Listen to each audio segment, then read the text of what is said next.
My name is Justin. And I'm Bree. And this is the Better Together podcast. Kind of caught you off guard there. Yeah, sorry. There was a piece of fuzz or something on my mic and I was trying to get it off. Yeah. Oh well. Here we are. Welcome to the episode, y'all. Yeah. I've been super excited about this episode of the podcast. To be honest, I'm super excited about doing every episode of the podcast right now, which is kind of weird. Yeah. Because normally I'm very in and then I get very bored with things. Yeah. And that's not been the case with it. This is episode 6. Woohoo! And this being episode 6 of the Better Together podcast means that in total, this is the 18th podcast episode we've done since starting this journey. Look at us go. And we've done 3 every single week I know. for 6 weeks. It's been impressive. Yeah, I'm pretty proud of it. Yeah. Like, I don't think it's a bad thing to say. Like, No. Yeah, it's a good proud. but we've been able to stick with it. And I still want to come back to each individual episode and do it. And when we've done various online things in the past, it's not been the case. Yeah. It's almost kind of the dreary wearies to come together and do the podcast episodes. But for some reason with the topics that we talk about and the different things on this whole setup, it's just fun. Yeah. It's like I I'm really ready to come enjoyed back. it. Yeah. And then I've even gotten to we're going to be doing another podcast with just in the next couple of days of the Better Together podcast to prepare for a time when we won't have as much time to podcast. Yeah. In the coming week. And we'll get more into that in that episode. But I'm also like, I'm cool. I know what I want to talk about, and it's going to be fun and exciting. And so I hope other people find it to be fun and exciting. The last podcast episode did actually pretty well. Yeah. I was a little shocked when you told me how many listens it had.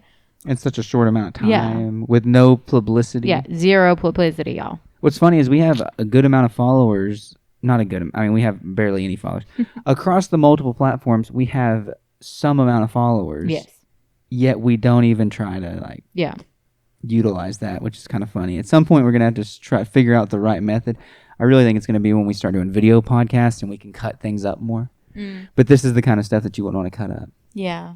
Because it's not as funny. So anyways, art.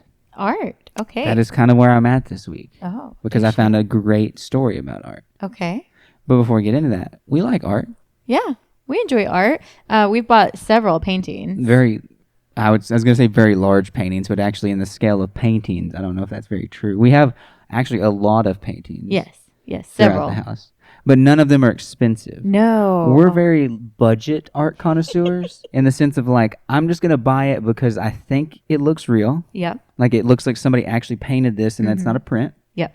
And I just like it. I don't care who did it. Yeah. I don't care about any sort of provenance behind the artwork. I just want the art to look good and be real. Yeah, we're not into abstract or what's that other one? Impressionism. It depends on what it is. Well, so I mean, we have that one art book, and one of my favorite pieces is an impressionist piece. Yeah. It's Pointism. yeah, but It's a that's Sunday different. in the park. It looks like a picture. Yeah. I don't want abstract, and I don't want You're not a this Picasso super fan. modern stuff.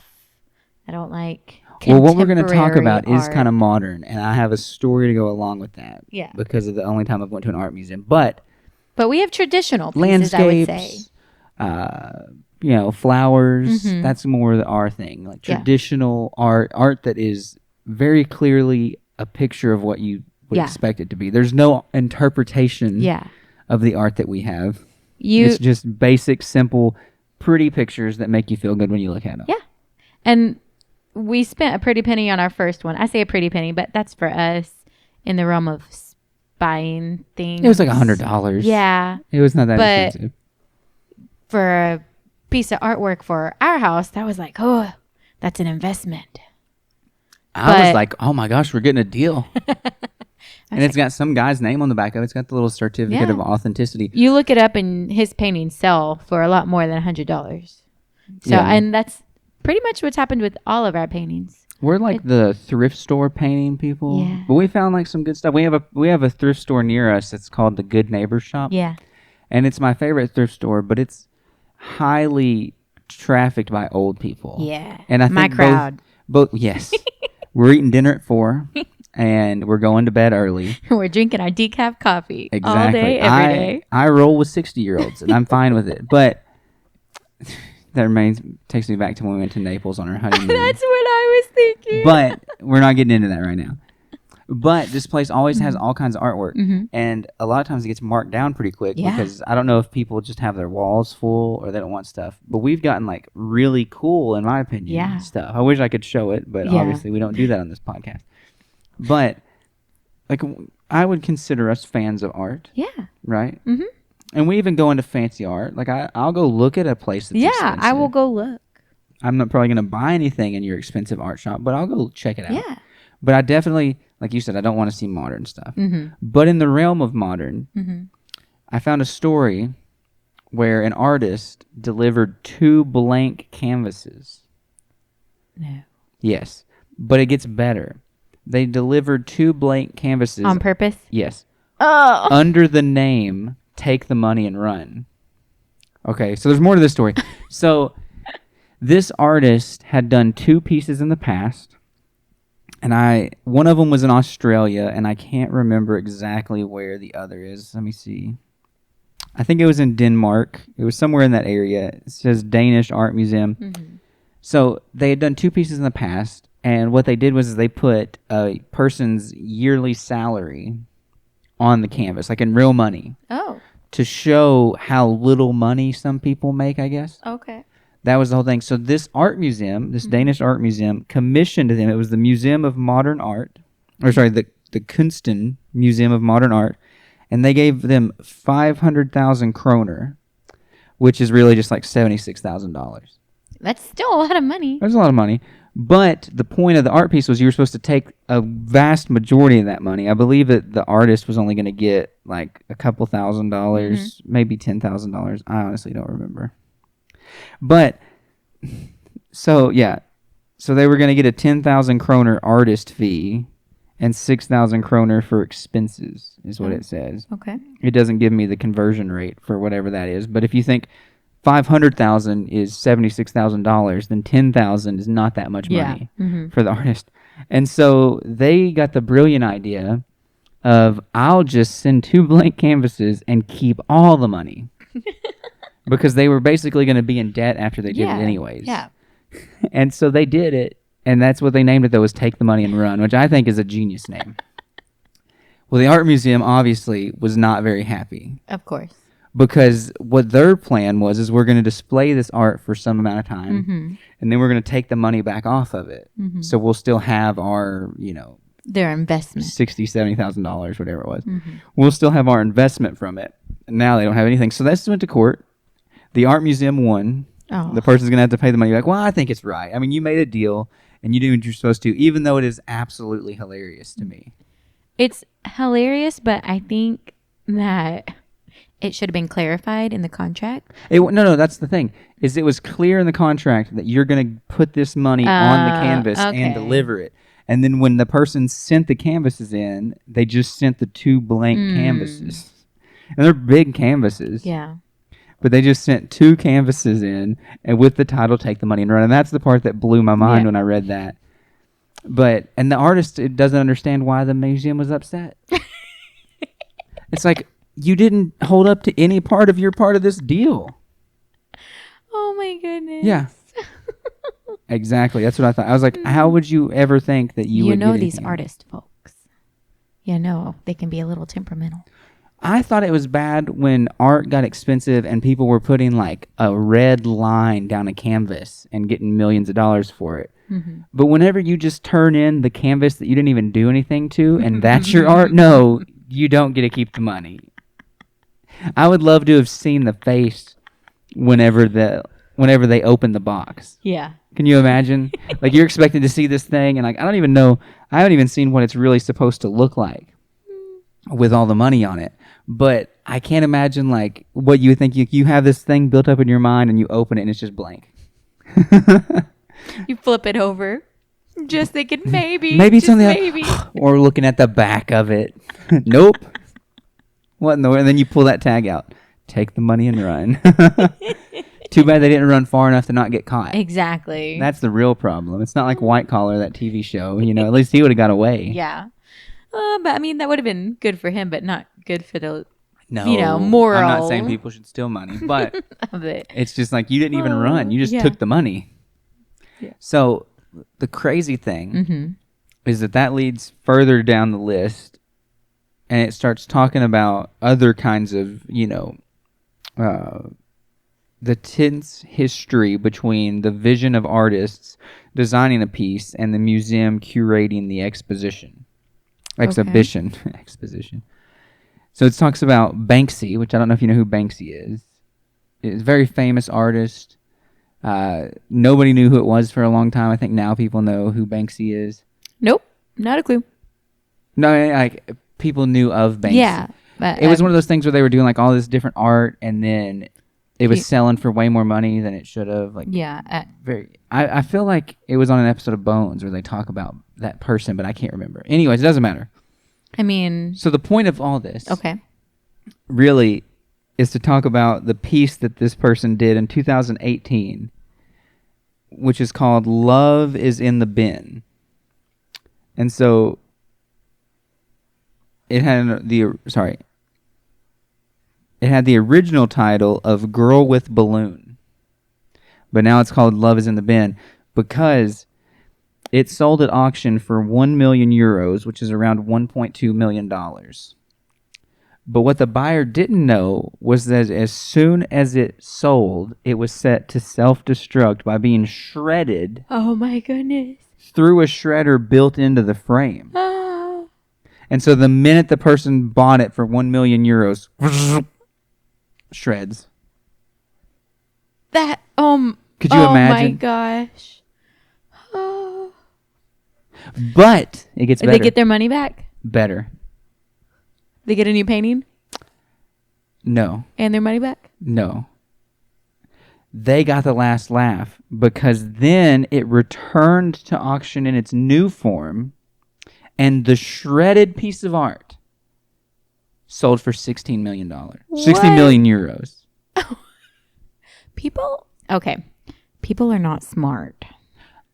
Not smart. Well, people were buying NFTs, Labrie. Did you know about that? No. People were buying originals of memes. They were buying like the license right or whatever, like to a meme on the internet. Oh my goodness. For lots of money. People are not smart. People buy land on the moon. And now it's not millions of dollars. Yeah. That's the cheap thing you can buy on the internet for like $20 or whatever. But still, it doesn't surprise me. But wouldn't you like the ability to shred something and it be worth $16 million? Yeah, that would be... Well, I mean, I think I just want the money. But... Well, I don't want the shredded... I'm not going to spend $16 million even if I had it on a shredded bag of paper. There's a whole lot of other things I could think just spend that money on. The impressive part to me, though, and I don't know, again, I don't know what that piece of art looked like. I guess I could look it up. But the impressive part to me is that they did some kind of painting or whatever and hid a shredder in the whole frame. Yeah. You know, that's some engineering. Like, that's absolutely mind-boggling. We will have to look that up later. Yeah. What else you got for me? Well, that was the big thing for art. What I do want to talk about, though, is like, because you mentioned modern art. Mm-hmm. So, have you been to, well, you went to Washington, D.C. Mm-hmm. So you've probably been to like an art museum there or like been around art. You didn't go, okay. Yeah. Have you been to an art museum? No. That shocks me. But I have been to an art museum in the big town that's near us, which isn't that big. Mm-hmm. And so we went to go to it. This was probably like, I can't remember if this was late high school or early college, but I was with my mom because she wanted to do like field trips basically as when we were older kids. Yeah. So that way we'd go like do something fun, interesting, learn something maybe. Yeah. And so we were like, well, we'll go to the art museum. And I don't know why, but our thought was like, you might see something, probably not at this level, but, you know, we're thinking like Van Gogh type pieces. Yeah. Maybe not you're going to see a Van Gogh, but you're going to see paintings in a similar vein. Mm-hmm. You know, Starry Night, you know, Chop My Ear Off guy. You're going to see something like that. Nope. No, this isn't the Louvre, right? Like, yeah, we're not in France. And so we go in, and it turns out the whole thing's modern art. And it was weird. And then there's things that no young man wants to see with his mom around. Yep.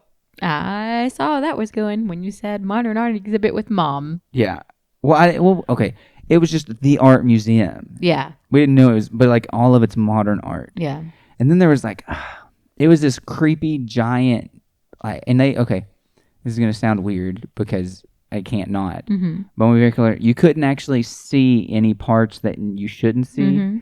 But it was like a giant naked person. But they were like, fetal position almost. Yeah. So you can't see any parts, but it's like, this is weird. Yeah. How is this art? Yeah.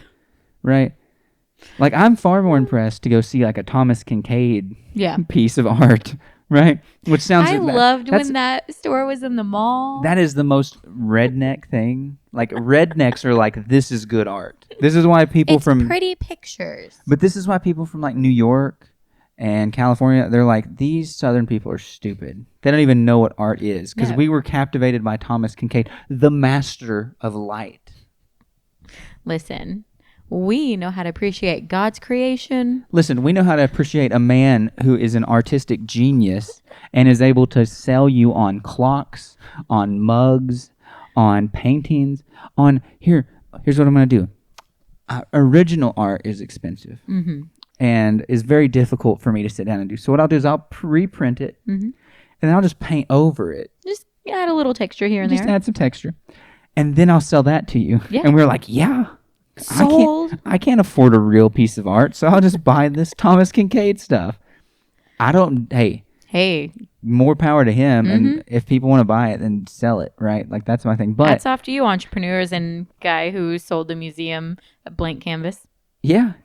People are willing to buy it, whatever. But I get that. Like, that's art that is tangible. Like, the art that we have behind us right now, we have a picture of, like, a river, and there's a grist mill, and some trees, and fog, and fall colors. Like, that's art. And it's impressive. Like, somebody did that. How they did it, I don't know. How they actually showed the texture of the river shore right there. I mean, I've watched Bob Ross. Like, Bob Ross, that's an artist to me. Yeah. I know there's probably real artists that are like, oh, blah, blah, blah, blah, blah. It's like, but it's a cool picture. Yeah. I'd much rather have a Bob Ross painting hanging in my house than one of these things that you're like... Someone took a mop. That you don't even know which way to hang it. Yeah. Right? Like, you don't even know, like, is it upside down? Mm-hmm. Is it supposed to be landscape or portrait? I don't know, because there's no depth of field here. There's no distinction. Yeah. It's just a blob on a canvas. So, like, maybe it's because I'm uncultured. I mean, but it turned me off of going to art museums. We're just simple Southern folk. Because I don't want to see, one, lewd things, and two, like, I don't want to go to a place that looks like our 4-year-old scribbled on the page, and they're like, wow. Yeah. The artistic liberty. Like, there's elephants that paint as good as these people. It's like, I don't understand it. Yeah. We did go to that one art place, but it was more like photography, and I cannot remember what it was called. It was in North Carolina. Bascom.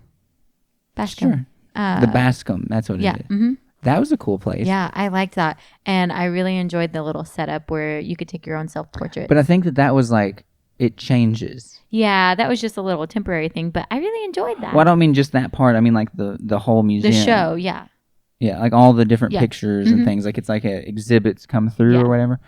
But, like, I think that, like, what we witnessed there was pretty cool. I mean, you follow them on Facebook, so I don't know if you ever see things pop up now. Here and there. But, like, that was pretty cool. And you're right, though. They had the thing where you could sit down, and it had a camera and a light, and it would take a black and white portrait of you. Had a little button. Yep. You'd push the button, and then it would take a really nice picture. Yeah. And they would automatically post it to Facebook. And we took a lot and some silly ones because we didn't realize what it was doing at first. So that was probably a mistake. But no, so it didn't automatically post them. It just put them up later. Well, yeah, but it automatically posted them later. Yeah. They took them off and put them right up. Yeah. But, I mean, hey, we had a blast. That was a fun day overall. Well, it was a good day. But... like that kind of art museum, it's like, okay, I understand this. Like, that's the kind of stuff. We need something like that here. Yeah. Well, we don't have an art museums now. We make up for with murals. Yeah. Like, we just have murals everywhere. But they look good. They make sense. And even in a town near us where some of our friends live, there's a beautiful one of a trout. Yeah. And it's like, it's impressive because it's on the side of a building, yet it's a trout coming out of the water, and there's like water dripping and like reflections in the water and stuff like that. Like I just fascinates We've got some me. good muralists. Blows my mind. Yeah. There's a bunch, really, if you start thinking about through like all the different murals everywhere. Mm-hmm. And it's like, how are you painting something so well, so big? And I've tried my hand at art. Yeah. Painting is definitely not my thing. I can do a little bit of pencil stuff, not great at it, but enough to where like it looks like something. But I just can't imagine these people that do like hyper realism and stuff like that. It's impressive. What's that one guy on YouTube where he tries all the different things? Jazza. Yeah. Very interesting. However, he's Australian, and Australian people talk different than American people. And so I have there's some videos where you watch it and he's like fine the whole time, and then there's other videos where I just turn it off because he starts saying things that I'm like, this is not okay. I don't want to hear you talk that way. I just wanted to see you draw a picture. Yeah. He's very impressive with his skills. And like one thing that what I think we found him on was like it was Bob Ross related stuff. And so he did a Bob Ross painting, and like one of them he watched it, but it was in black. To the sound. Well, no, there was one where it was black and white, and they had blurred all the names of the colors out, and so he had no idea what colors Bob was using, so he could only guess at the colors. Then there's one where he could hear it but not see it, see it but not hear it. Like he did all these different things of like a Bob Ross painting. I think he did one like sped up, so like it was just a regular Bob Ross, but it was like 2 times speed or something. but he gets really impressive stuff done in doing that. But you just got to be careful because I mean, the creator space is filled with people who don't have filters. Yes, but I was just gonna say who aren't like us. Yeah, and in us, I mean probably a lot of people that are listening to this podcast right now. And that meaning just like people of faith, people of, that are trying for a different moral excellence maybe than what the world provides, which leads into what I was going to talk about next with you. So I watched a video this week that really inspired me in the YouTube realm. Oh, do share. And not for what I want to do just for us. Like we've been talking about things that we would like to do. Like one thing, and I still haven't figured it out, like how we could do this. But like our real vision would be like, obviously we want to put out Christian content that's highly Christian, which is why we have the other 2 podcasts, which is why we do the shorts that we do and things like that.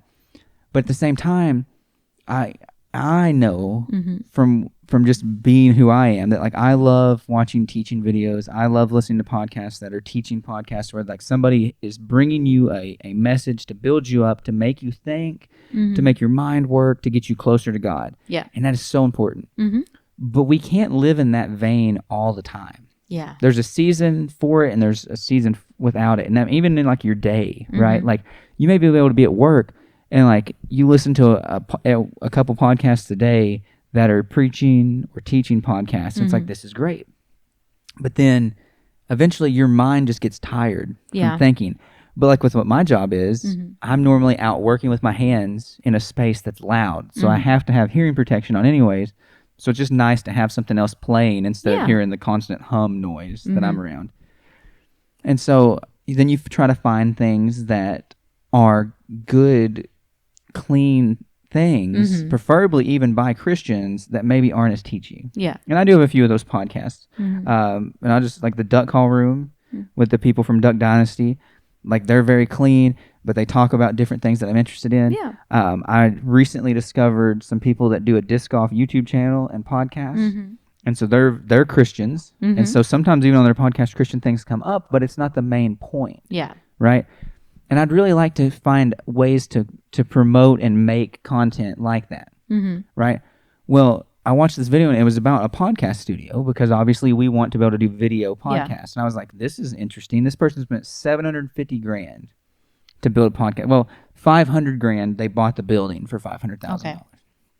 But then they put another $250,000 into it for studio, which I think they haven't done their accounting correctly. Because what they built was not just one podcast studio. It was multiple studios. And so they had probably let's say they had 5 rooms. One room was like a presentation room. And so you had rows of seating and a stage and like one of the big LED walls. Yeah. And so somebody could come in and host an event there and teach or something like that. And then the other rooms, though, were all podcast rooms. And so I think maybe they only had 3 other rooms. But one of them, they were going to call it the white room because it was going to be painted white soon. Yeah. But what it was set up as is you had almost like in that one room, you had the ability to have kind of like 4 different shots. Okay. So like 4 different recording spots. Yeah. And they had like lighting, and they just had nice chairs. They had it just well interior designed, so that way it would look good on camera. Yeah. And then in the next room, it was the same thing. And then there was another room that was the same way. But they actually were, this guy is a podcaster. And so he needed to build a set for himself. And so he had one room that's just his. Yeah. And then he had the other space. And so he built the other rooms so that other people could come in and use all of the stuff that they have, the cameras, the microphones, the lighting, the space to record podcasts.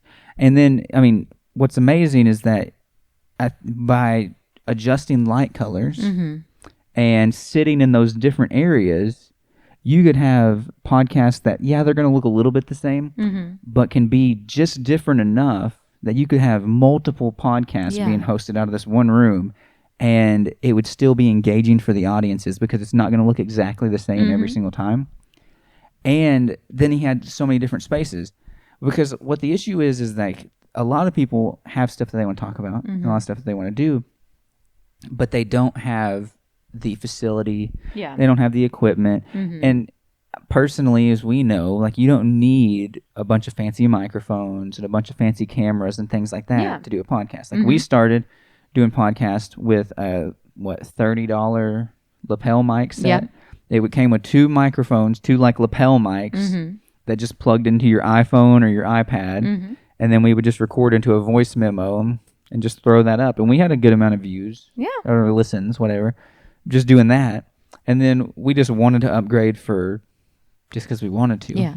Right? Like, we had the money and we wanted to put it into something so that way it would just sound better. Yeah. But we didn't have to do that. And we didn't even have to go this route. I mean, we could have probably done it still for a bit cheaper than what we did to get the setup that we have right now. Anyways, but that's a barrier to entry for a lot of people. What's amazing nowadays is that you used to have gatekeepers, right? Like, the only way that if you wanted to be known or to share your ideas or philosophies or whatever was that you had to get into the right circles. Yeah. You had to meet the right people. And you had to know things. Like, you had to know people. You had to work hard. And really, you had to compromise your beliefs to have the opportunity to say anything to a vast number of people. But now we live in a world where you don't have to do that. Nobody's gatekeeping us from doing this podcast. Yeah. The only thing that's keeping us from it is being confident in the space that we have and the equipment that we're going to use. But what this guy is doing is saying, like, all you need is to have the story and some cash. Yeah, of course. And, we'll get into that. But then you show up and you are able to put down your podcast. And, it's like it's inspiring people. It's helping people. And, like, a lot of people don't think that they would be able to figure out how to do a podcast. Like, what do I use to record it? Where do I upload it? How do I do this? How to do that? And what he's created is a space where you don't have to know anything, and they can either teach you or they can just do it for you. Yeah. That's really nice. So if you want to just come in, I've always heard that Ryan Seacrest doesn't do anything. He just shows up and they give him everything. Like, he's got producers, and that's not a mean thing. I mean, heck, if you can do it. Yeah, right? But he just shows up and they give him all of his stuff, and he just goes through it. So that's how he does his radio show or whatever. So if you want to Ryan Seacrest it, and you just want to show up, now obviously you'd have to prepare your own topics. But if you just want to show up, and it's going to get recorded, it's going to get edited, and it's going to get posted, they will do all of that for you. They'll do the thumbnails, they'll do the descriptions. All you have to do is show up with something to say. Wow. You say it into a mic, into a camera, and then they're going to take care of the rest of it. How much, though? $5,000 a month. Whoa. Yeah. And I don't know how many episodes that is. But it's $5,000 a month for, like, the full complete package. Now, he didn't say, I think he's got a pricing sheet or something. But they sound like everything's subject to change because they're trying to figure out this new business model. Yeah. But I love the idea. But I don't care anything about making money, which is probably not a good thing. But, like, my mindset is give freely as you receive freely, biblical and all. But I would love the ability to do that, to be able to have spaces where people could come and you have the equipment. and you both teach, so that way eventually, like, I'm not saying that you would do everything for these people. Yeah. But you find people who are passionate about something and want to talk about something. And in my mindset is I'd love to find other Christians, other apostolic Christians, who want to talk about something, whether it's they feel the call to teach and preach online, or whether they just feel the call, like they love, well, I hate to say love, but they're passionate about like football or sports, and they want to do a sports podcast. I don't see anything wrong with Christians doing a sports podcast. Yeah. But as long as you're inserting Jesus into it. I've got episodes in this stream, if you're interested, that talk about how everything is meaningless. Yes. Or how to find purpose, fulfillment, and meaning in this life is a better way to say that. I think that's what it's actually titled. But everything is meaningless. To borrow from Solomon in Ecclesiastes, everything is meaningless. It's like chasing the wind. But like if you think about sports are a pastime. Sports can be enjoyable, but sports are meaningless. But if we find good apostolic Christian people to have these podcasts, one, you're going to have clean content that everybody can listen to, where they can listen to it with their kids in the car. Yeah. They don't have to worry about what somebody's going to say, and now their kid's going to go to school and say something awful. It's not going to be grating to your ears as a Christian. Yeah. Because I find things like that. Like if you say something bad, I'm turning it off, not just because I don't want to talk like that, but because it just hurts me to hear somebody talk that way. But if you can find Christian people who want to talk about sports, or they want to talk about even business, or they want to talk about this or want to talk about that, those are the people that I want to give a voice to. Or even if it's just people talking like we are now, just about whatever each week, silly articles, stories, things like that. We need Christians to be involved in every industry. Yes, we do. So, and I can get into that in a second, but I think that there's such a missing hole for Christians to be involved in things and not just so Christian specific. Yeah.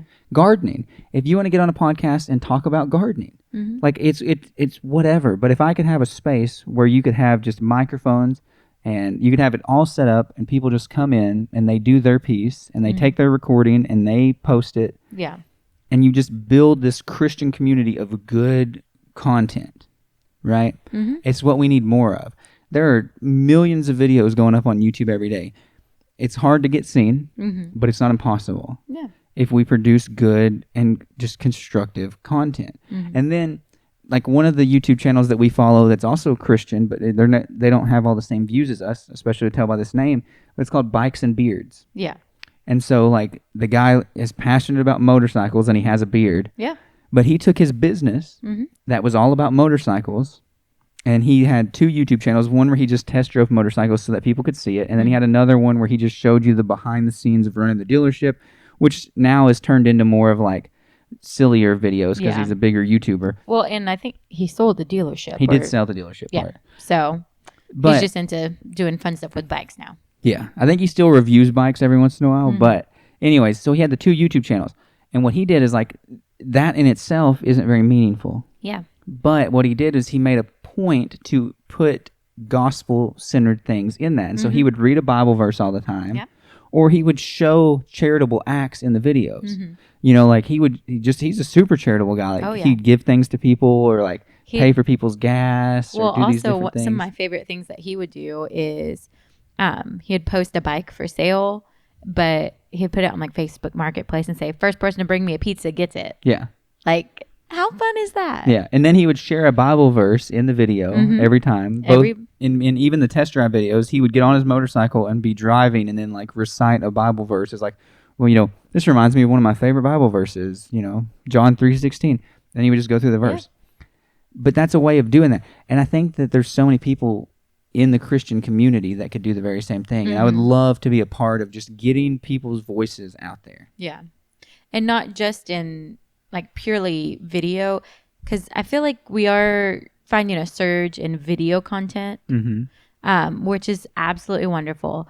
But I'm not aware of that many podcasts and things, and I'm not a podcast person, so you'd have to tell me. Finding Christian podcasts is difficult, but that's what I'm saying is like I'm sure that there are Christians that are making podcasts that aren't directly Christian. Yeah, but it's very far and few between that I can tell that are outspoken. Yeah, like even the disc golf guys. they don't make a point of faith in it. Yeah. Like there's very like the only reason I know is because I've listened to like almost all the episodes, and so then there's like a little thing every once in a while about like, well, you know, I wake up in the morning and read my Bible, or I do this or do that, and I know that they're Christians just from other things. Yeah. So, but it would be nice if like, because you can insert God into these things, or just make that point to read the Bible verse, or to say this or to say that. But we can have such an impact too, because what we have to realize is that a teaching podcast is only going to attract people who want to be taught. Yes. So like that's the beauty of this podcast is like last week it was like sickness and rotten floors and all glory to God. People are like, okay, obviously God's in that, but what in the world? Yeah. And so that was our most viewed or our most listened to podcast. And I think the title had something to do with it, but there's so much that I think that we can do just by being Christians, even in non-Christian spaces, where people are searching for these things. So it's like if you're going to talk about football, you're going to get a wide variety of people. It's not only going to attract Christians who want to be taught, but you can insert a little bit of teaching into that and win people in just by them seeing your good example. Yes. You need to be the light. Yeah. Well, like the Duck Call Room podcast, like obviously those people are well known. They had a TV show, all that sort of thing. But there was multiple times in the beginning where I remember they were getting emails from people who weren't Christians who wanted to just listen to the podcast because they liked hunting or fishing or whatever. There's the various stories that they talk about. Yet because of the 5-10 minutes they spent on biblical things every week, it was changing lives where people were like, maybe I do need to be better and search for God and find God and stuff like that. I think that anybody can do that. Yeah, truly. Anyone can just, like I said, you just need to be the light. Not only do you need to do good and be good, but like you need to show it. Yeah. And I'm not going to say that, like, it seems weird to me to think, like, oh, God gave me a passion for football. But I don't think we should waste our passion either. Yeah. Like, if you're passionate about something like football, if it's hunting, fishing, if it's gardening, I'm bad at not only thinking about things that men are into. But if you have a passion for something, don't waste that passion. Yeah. You can take that passion, that thing that you're knowledgeable about, and turn it and use it as another way of outreach for the gospel, being a light into a dark place. As a Christian, we can look at every thing that we like and enjoy and find some way to connect it back to God, no matter what it is. Gardening, I do enjoy gardening. I went through a little spell this summer when it got really hot where I didn't want to be in the garden. But anywho, watching things grow and seeing all of the amazing things God designed and just watch. It's just amazing to see that all unfold, truly. I don't know how to explain it really, because God designed stuff in such intricate ways. And then this is where people like overcorrect. And so I get where you're coming from. You can see God in so many places in life and in so many aspects, especially in places that you wouldn't expect to see God.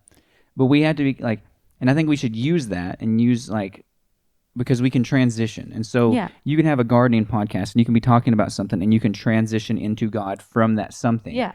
But we don't have to use the things of the world to explain God. Because like, that's the thing that we've talked about in the past and complained about is like you have a lot of progressive churches that want to do sermon series based on like whatever popular movie's out. Yeah. And it's like you're searching for God in something that's not meant for God to be there. Now, creation, obviously, with gardening and things like that, you can find God. But it just, if you're already going to be watching it, if you're already going to be talking about it, then you can do it for God. But I really want to show you that. And in like football and stuff, you learn a lot of, in doing teamwork things, you learn a lot about how God wants you to treat others. Yeah. And how you're supposed to behave in situations. So you can take that and apply biblical things to that to be able to share the gospel. Yeah. So that's just what my point was. Yeah. I definitely want to show you the video once we get done with this. Okay. Because one, I want to watch it again just to think on it some more. And two, so like you can see it. But it just really hit me, though, the idea of a creator space. But a creator space that's not just inspiring people to just waste more time. Yeah. Right. But it's a creator space inspiring people to do something for God, and just where people can come together and make things that glorify and benefit God. We have a ton of teaching, and we still need more teaching. Yes. We need the perspective of people who God has given the ability to teach. But we also just need sometimes like that thing that helps you unwind. But where Paul says that, not everything is wrong, but not everything is good for you either, right? Like you can do a lot of things, but not everything that you're allowed to do as a Christian is good for you. Yeah. But if we had Christian content creators, then a little bit of that leisure time, even though you're not actively pursuing God in that moment, someone's not teaching you the Bible in that moment, it's still going to edify you and it's still going to be good for you. And I just think that would be so cool if this podcast or in the other things that we're pursuing in the ministry, if we have the opportunity to create a space, or if we can get connected with the right people who do have the means to create a space where Christians can come and use that space to produce content that furthers the gospel and gets more voices out there. Because there are a ton of voices. I've searched good things on the podcast app and found bad things. Like, it's amazing to me how much the internet's being used for evil, and it can totally be used for good. Yes. If we have people that are pushing that content.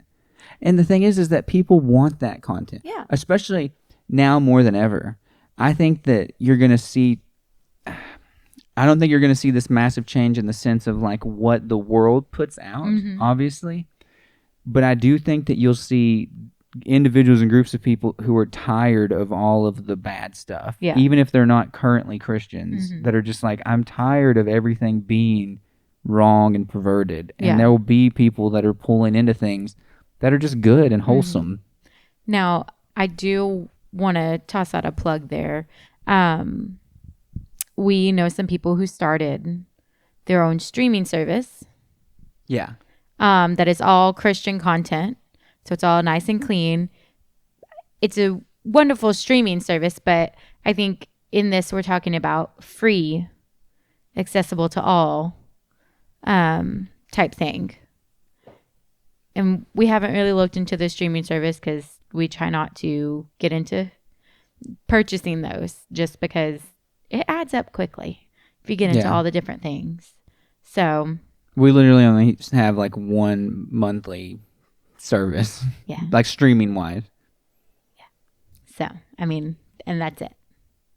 We had another, but it was through our phones, and we went away from that company and found a different one for various reasons, and now we don't have that streaming. I don't look back either. Yeah. Have no regrets. But we're talking about creating more and more content, yet we don't watch a whole lot of content. We don't consume a lot. Like, I consume a lot of podcasts and things. But I just think that there's so many people that aren't doing what God means for them to do because they don't know how to get started or where to get started. Like, this is not a normal thing that we're even doing right now.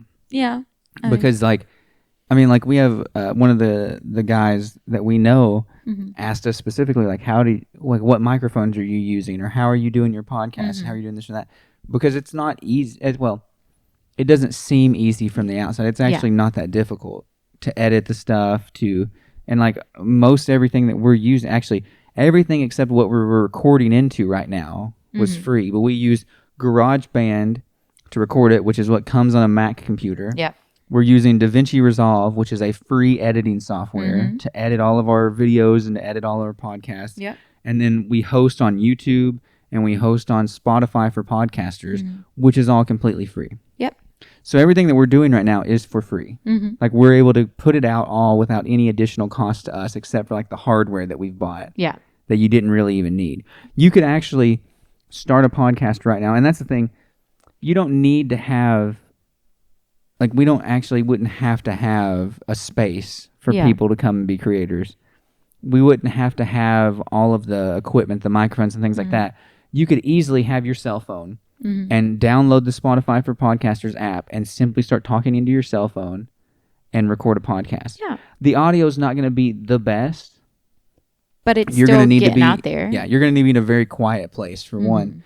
But you're going to be able to have your voice out there. You're going to be able to build an audience and build up, and people are going to listen to it. Yeah. People aren't the biggest audio snobs in the world. There are some people, and like they're just let them be. Yeah. But you're going to have snobs about anything. Yeah. And no matter what, so just ignore that. Yeah. But all that is to say, like the barrier to entry now is so small. But the reason that I think it's so important, the idea of having that space, that creator space, is one, it's a great area to teach from. Yeah.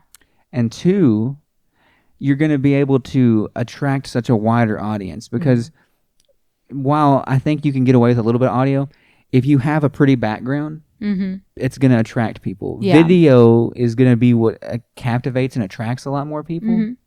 And then on top of that, having the nice background and stuff is just like pleasing to the eye, and it makes people think something's more professional. Yeah. And they're more willing to listen to it and watch it. But there is this... I was just saying that because there is a space out there where you can find just wholesome Christian content, and like that's all there is. But having this space so that more people find it accessible to put stuff out there is definitely a needed. We haven't said what that place is. Oh, the Fountain. Yeah. Yeah. So it's just Fountain Streaming Services. I'd have to look up because it's not spelled like fountain. But obviously like a place like that exists where it's full of Christian content, but we don't just need a place where content is. We need more content creators. Yes. And also, I think that that's a great thing, especially for people who are already Christians, who are already apostolic, and who are searching for Christian content. But what I'm talking about goes beyond that. I want to be able to inspire people to create content that pulls people into Christianity. Yes. And so you have to get past the teaching and specifically like making content that's Christian but not directly aimed at Christians. You're making content directly aimed at everyone. Yeah. Who is into a certain demographic. You have to have a niche, and that's why we talk about football, you talk about gardening, things like that. But you're looking out into the world and saying like, I'm going to talk about this subject. But while talking about this subject... Let me just toss a little God in there. I'm going to toss a little God in there. I'm going to be different. Yeah. Because the Bible says that we're not of the world. We're not like the world. And so we have the ability to be different in the content that we make. And people are going to notice that difference. Yeah. If you have a podcast where people aren't cursing, people of the world who curse a lot are going to take notice of that. Yeah. If you're kind, compassionate, nice, people are going to take notice of those things. They're going to wonder why you're different. Yeah. And they're going to want to know about the hope that you have, which is why Peter wrote, always be ready to explain the hope. If you're a hope-filled Christian, people are going to want to know eventually why you have that hope. Yeah. And so we can go out into the world as Christians and be the light in these different spaces. And I'm really passionate about the idea of getting people to that space. Personally, and that sounded really pious, what I was going to say in my head, where I'm at right now and with the kind of content that we're creating, it is very teaching focused as far as like, you know, the last podcast the next podcast episode that comes out, I've already recorded it, is talking about having the right response. I think was the previous one. Now I've gotten lost in too many podcast episodes. Okay, while you're looking that up, if anyone is interested in checking out Fountain, it's FOWNTN. So just go ahead and look that up. Again, it's all clean Christian content, and it's on a variety of subjects, but it's all just centrally located via subscription. So, I mean, it's just your average subscription price. So go check it out. Yeah, it's a great option for a lot of people. But we need to get people creating. Yes. And that's what I'm really talking about here, is not just about the availability of content, but the fact that we need more people to make that content. Yes. And content that isn't just teaching related for multiple reasons.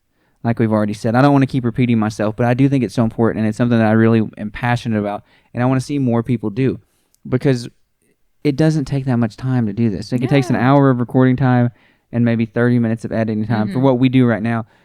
I do want to change some things eventually. Like once we start doing video, I'll be chopping that up and posting things in different ways, which will take a little bit more time. But it's really not that commitment when you think about the week and the impact that you can have into this world.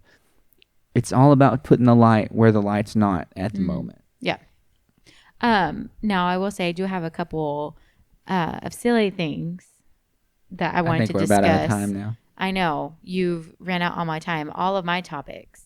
Well, we can save those topics because we have to do another podcast in a couple of days. Yeah. So I guess I can save them. I just really saving them for a while. I'm sorry. I just thought that this was a really cool and cool opportunity and something that I really would like to do, though. Yeah. Like, if I had the money and if I had a space, I would 100% be in this, trying to put good Christian people where they need to be. Yeah. Which is, we live in a different world than what we read about in the Bible.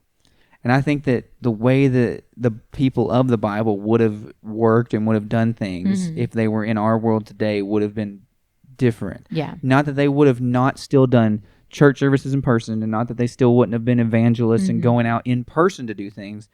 But you can't tell me that people like Paul wouldn't have used the internet to the fullness of its ability. Yeah. And Paul goes up and he goes in and he talks to those in Athens about, he even references their own poets, right?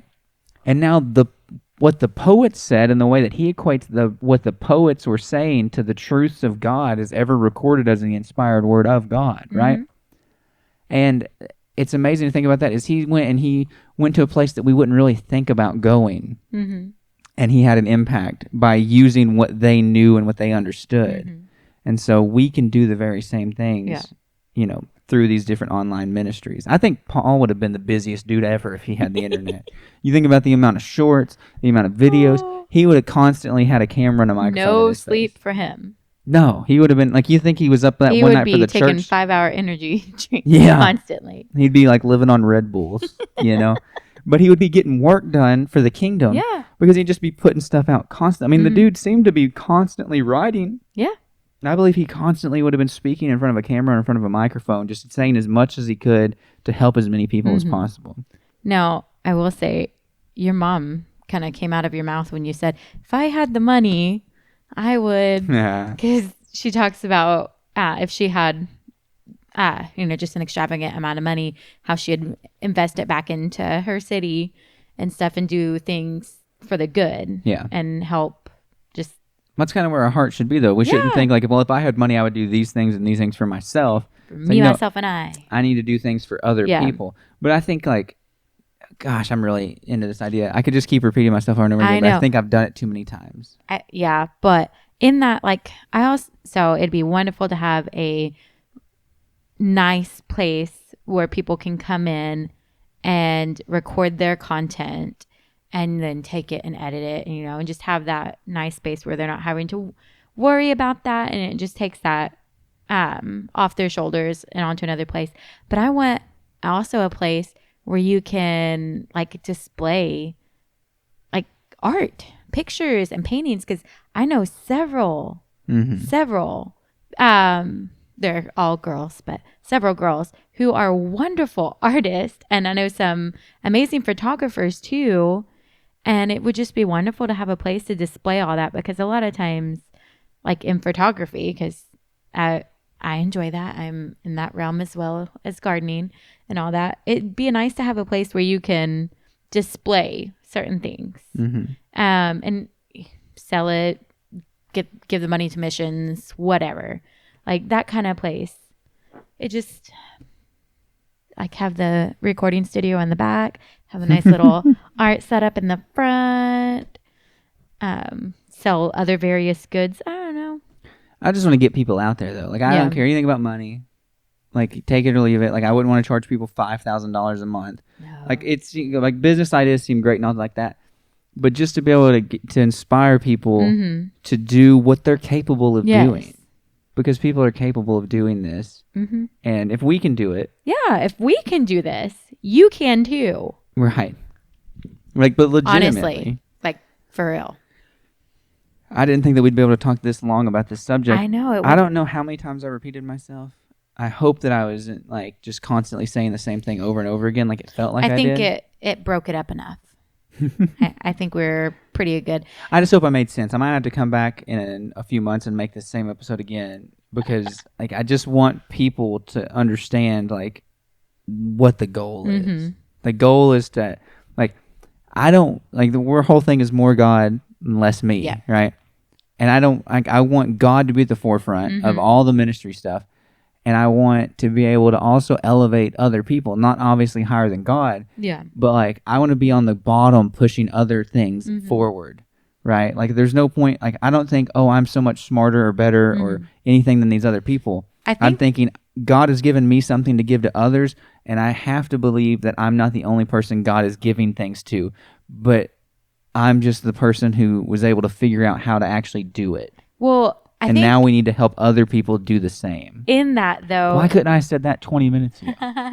That's no, people aren't going to get this far. That's got the release now. Now you feel good about it.